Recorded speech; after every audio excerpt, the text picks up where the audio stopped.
चलिए आइए जानते हैं ये क्लाउड बर्स्ट क्या होता है। ये एक ऐसा कुदरती अमल है जिसमें अचानक एक ही जगह पर और थोड़े वक्त में बहुत ज्यादा बारिश होती है।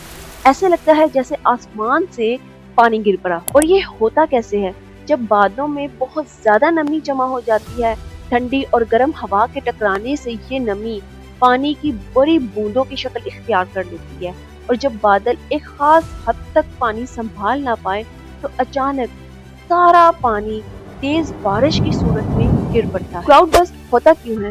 दर्जा हरारत में अचानक तब्दीली की वजह से, पहाड़ी इलाकों में हवा के दबाव की तब्दीली की वजह से, माहौलियाती तब्दीली से भी बारिश का निजाम बिगड़ जाता है।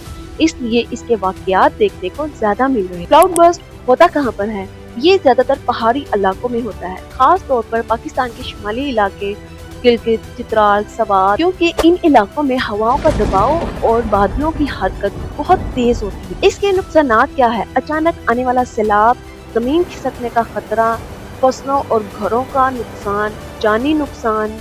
इससे कैसे बचा जाए? क्लाउड बर्स्ट एक कुदरती आफत है जिसे रोकना तो मुमकिन नहीं, लेकिन हम अपनी एहतियाती तदाबीर जरूर कर सकते हैं। ये ज्यादातर पहाड़ी इलाकों में होता है, इसलिए वहाँ सफर के दौरान मौसम की ताज़ा अपडेट लेना बहुत ज्यादा जरूरी है। जब बारिश का इम्कान हो तो पहाड़, दरियाओं, नदी नालों के किनारे पर ना ठहरें। होटल्स में इमरजेंसी रास्ते का मालूम करें ताकि बारिश और लैंडस्लाइड की सूरत में फौरन महफूज मुकाम पर पहुंचा जा सके। पहाड़ी इलाकों पर रहने वाले लोगों को बारिश और लैंडस्लाइड से बचाव के लिए ट्रेनिंग लेना चाहिए।